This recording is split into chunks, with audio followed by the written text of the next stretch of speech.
Wait, get in here, Haley.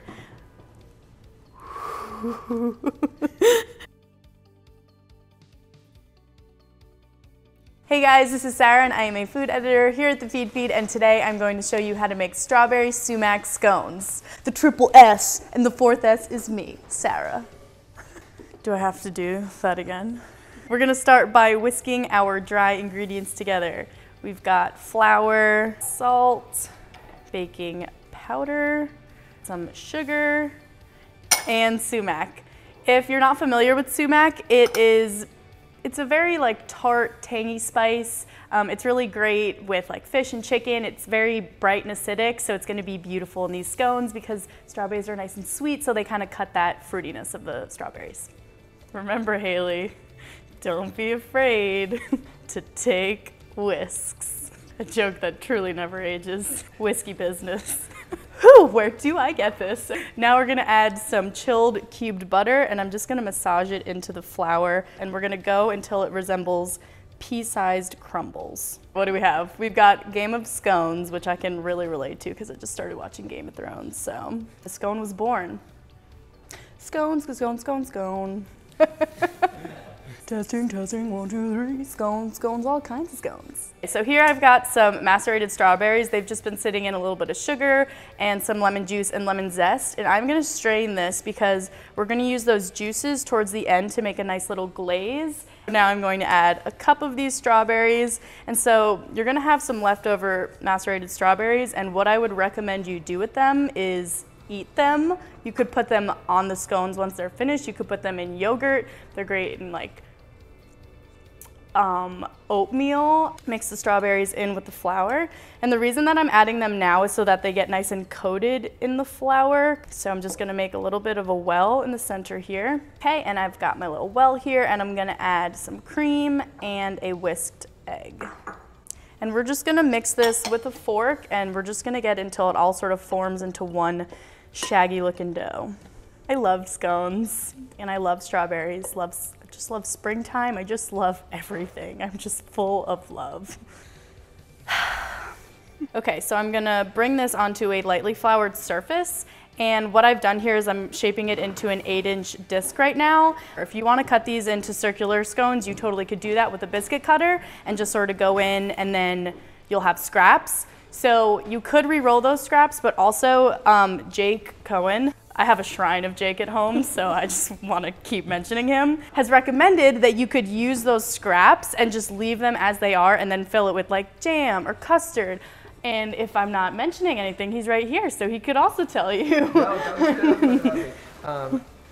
What you can do is you can cut it out and then keep it all as it is with all the holes, and then you bake that like that, and then once it comes out of the oven, you fill it with jam and custard. Thank you. Here's a knife for you. Thank you. I'm so glad I don't feel like I'm under any pressure right now. Okay, so I like to cut my scones into triangles because you don't have any leftover scraps, so you don't need to re-roll anything. It's already just done for you, and I kind of like the shape. So, and I also don't own a biscuit cutter, so that kind of helps me do the decision making there.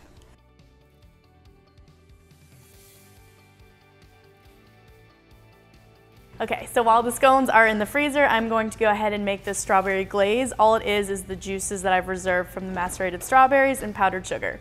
Super simple, and it is this gorgeous light pink color that I love. Millennial pink, made by a millennial.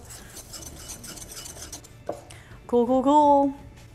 Glazy, brazy, and crazy. Scones are out of the freezer. I'm gonna give them a quick little brush with some cream and sugar and a sprinkle of sumac. Sahara told me that I shouldn't brush, or I should make sure that none of the cream goes on the sides of the scones because it will affect them in the oven. Science.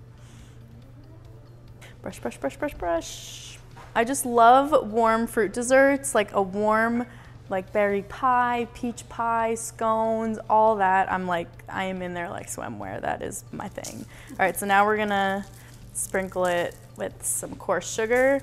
So a pro tip with this demerara or turbinado, basically any coarse sugar, is if you don't feel like going to the store and buying a full bag just so that you can sprinkle a little bit of it on, you can use my father's signature tip, which is to go to your nearest coffee shop and grab a couple sugar packets because they have this there, and you're good to go. Thanks, Dad. And I'm also gonna sprinkle it with a little bit more sumac because I think it looks nice and it's great. Okay, now I'm gonna bake these in a 375-degree oven for about 25 to 30 minutes, basically until they're golden brown and perfect. Testing, testing, 1, 2, 3, the scones are out of the oven. I'm just gonna give them a quick drizzle of the strawberry glaze, and then it is time to dig on in. Just a flick of the wrist. All right, friends, who wants to come eat a scone with me? Rachel Gerdar does. Come and eat a scone with me. Yeah. All right, Gerdar. All right. How do we feel about strawberry scones? I feel good about them. Okay, good. Yay, because it's time. Let's wait, get in here, Haley.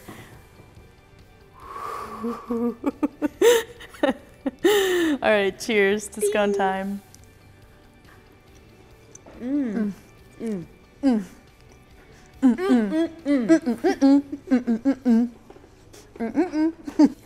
right, you guys, you know the drill. Make these scones, tag the Feedfeed, tag me. I want to see what you guys are cooking, and we'll see you next time.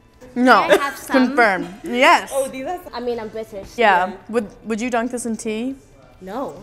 Bloody hell. no.